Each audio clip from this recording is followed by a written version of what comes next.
Some examples of terminal value. अगर terminal value में जो 18 वैल्यूज रखी गई हैं उनमें से prosperity, economic success, freedom, health, wellbeing, world peace, social recognition and meaning in life. अभी इससे आपको समझ में आ रहा होगा कि वो किस चीज की बात कर रहा है। ये सब क्या है? Terminal value, right? यानी कि आपके गंतव्य, आपकी डेस्टिनेशंस, आपके एम्स, आपके गोल्स, आपके टारगेट्स लाइफ में। दूसरी होती हैं instrumental value, self improvement, autonomy, personal discipline, kindness, ambition और गोल ओरिएंटेशन। इन सभी से आप इनको अचीव करते हो। ये सब क्या है? ये सब है मीन्स और ये सब है एंड। और आप जो किसी भी प्रॉब्लम का हल करते हैं, उस प्रॉब्लम का हल करने में बहुत सारे तरीके यूज होते हैं और उसमें से एक महत्वपूर्ण तरीका कौन सा है? Means and analysis, right? So means and analysis से होकर के ये प्रोसेस आया है। क्लियर है यहां तक? आते हैं मिल्टन रॉकियस पे।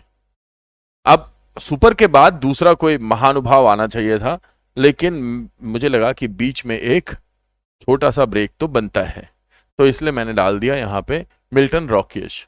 Milton Rokeach created the Rokeach value survey, RVS, that consisted of two sets of values, each containing 18 individual values items. Which of the following statements are correct? Milton Rokeach ने, यानी कि Milton Rokeach ने RVS create किया, right? और इसके अंदर दो set of values हैं, ईच कंटेनिंग 18 इंडिविजुअल वैल्यूज। दोनों में 18 इंडिविजुअल वैल्यू हैं। जो याद रखनी है वो मैं अभी बता दूंगा आपको। Which of the following statement are correct? इनमें से कौन सी स्टेटमेंट सही है? टर्मिनल वैल्यूज एक तो होती है दोस्तों terminal value. Terminal value refers to desirable and state,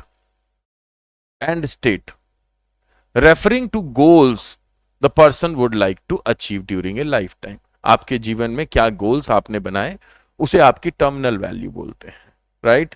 for example, किसी ने सोचा कि मुझे तो एक बहुत बड़ा घर बनाना है, तो उसकी टर्मिनल वैल्यू एक्सट्रिंसिक फिजिकल है। लेकिन किसी ने सोचा कि मुझे एक बेहतर इंसान बनना है, उसकी टर्मिनल वैल्यू कैसी हो गई? इंट्रिंसिक और वैल्यू ओरिएंटेड हो गई। दूसरी होती है instrumental values, refers to the preferable modes of behaviour और means of achieving the terminal values. Terminal values को हम कैसे प्राप्त करेंगे, उसके लिए जो सोर्सेस हमें यूज करने होते हैं, मिल्टन रॉकियस ने उन्हें कहा इंस्ट्रूमेंटल वैल्यूज, राइट? तो किसी भी ऑर्गेनाइजेशनल बिहेवियर में जब हम स्टडी करते हैं तो हम ये देखते हैं कि इसकी इंस्ट्रूमेंटल वैल्यूज कैसी हैं, इसकी इंस्ट्रूमेंटल वैल्यूज कैसी हैं। ये बिल्कुल कानूनों के आधार पे चलता है या ये कानूनों को तोड़ने में कोई प्रॉब्लम नहीं है इसे, इसी के आधार पे हम काम डिवाइड करते हैं लोगों के अंदर। और इसका एंड रोल क्या है, इसका एंड गेम क्या है, what target he wants to और she wants to achieve, right? So इससे हमें पता चलता है कि किस प्रकार का एस्पायरर है। तो आंसर यहां पे क्या होगा? दोनों सही हैं, इन्हीं दोनों की बात करता है मिल्टन रॉकियस।